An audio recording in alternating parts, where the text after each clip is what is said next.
Ang Panginoon ay at sumainyo. ang banal na ebanghelyo ayon kay San Juan, kabanata 4, nagsisimula sa unang talata. Manati sa iyo, Panginoong Kristo. Huwag magbagabag ang inyong kalooban. Sumampalataya kayo sa Diyos, sumampalataya din kayo sa akin. Sa bahay ng aking ama ay maraming silid. Kung hindi ito totoo, sasabihin ko ba sa inyo, pupunta ako roon upang ipahanda ko kayo ng matitirhan. At kapag naipaghanda ko na kayo ng matitirhan, ako'y babalik at sasama ko kayo upang kayo'y makapiling ko kung saan ako naroon. At alam na ninyo ang daan patungo sa pupuntahan ko. Sinabi sa kanya ni Tomas, Panginoon, hindi po namin alam kung saan kayo pupunta. Paano namin malalaman ang daan? Sumagot si Jesus, ako ang daan, ang katotohanan at ang buhay.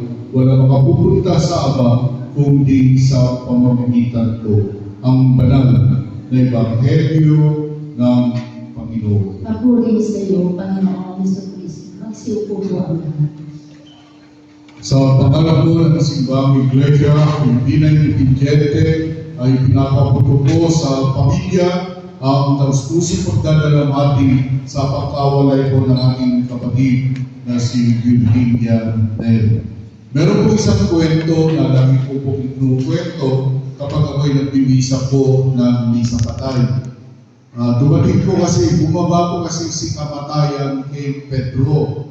Ngayon, yung pala, sa listahan na hindi kamatayan, ay nauna na si Pedro na kukunin niya. So, pumunta siya kay Pedro, Pedro, ikaw na ang mamamatay, kukunin na kita, sabi niya gano'n.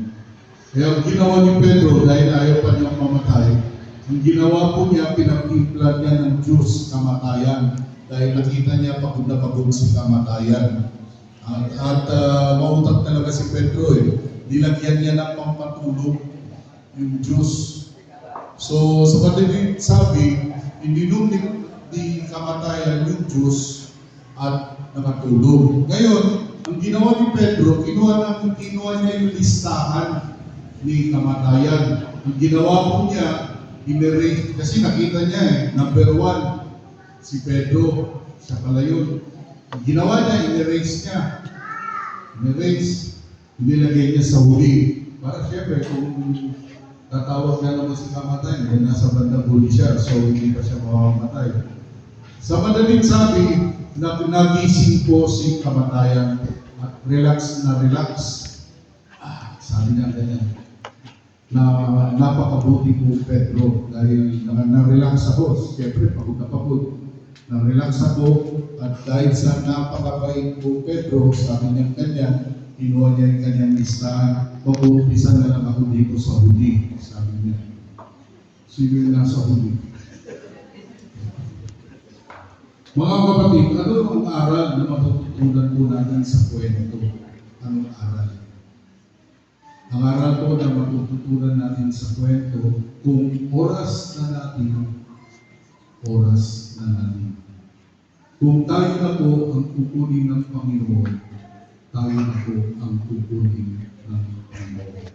Walang makakaiwas, walang makapagsasabi na ayaw ko pang mamatay, o kaya makapagsasabi gusto ko nang mamatay. Tanging ng Diyos lamang ang nakakaalam ng misteryo ng kamatayan. Kaya habang tayo po sana ay nabigyan ng katikulan sa buhay, pagkamat napakaganda po ang buhay na ibinigay sa atin o pinagkatiwala sa atin ng Diyos, sana po ay bigyan po natin ng halaga, kabuluhan ang buhay na ipinagkaloob ng Diyos sa atin. Ibigay na po natin ang pinaka-best po natin sa buhay po natin. Tama na po ang away-away, tama na po ang tampuhan, tama na po ang galit-galit, tama na po, bigyan naman po natin ng buwang ang nais ng Diyos sa atin, ang pagmamahal. Yan lang naman ang nais ng Diyos sa atin. Ang pagmamahal. Kung binahal tayo ng Diyos, sana naman mahalin din natin ang Diyos. paano natin mamahalin ang Diyos?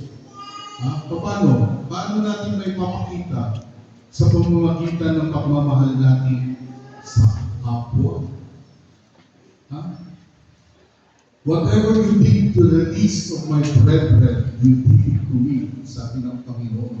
Ano man ang ginawa mo sa pinakaabakong mga lingkod ay ginawa mo na sa akin. So, dito natin may papakita ang pagmamahal natin sa Panginoon sa pamamagitan ng pagmamahal natin sa kapwa natin. Diyan lang po natin may papakita ang pagmamahal natin sa Diyos. Kaya kung sinasabi natin mahal natin ng Diyos, galit ka naman sa kapwa mo, sinungaling ka. Galit ka. Tama na po ang galit-galit. Tama na po ang tampuhan. Tama na po. Huwag na po tayong mabuhay sa kadiliman. Huwag na po tayong mabuhay sa galit, sa hindi. Huwag na po. Tama na po. Tama na po yan. Walang mananalo kapag ganyan ang nangyayari po sa buhay po natin.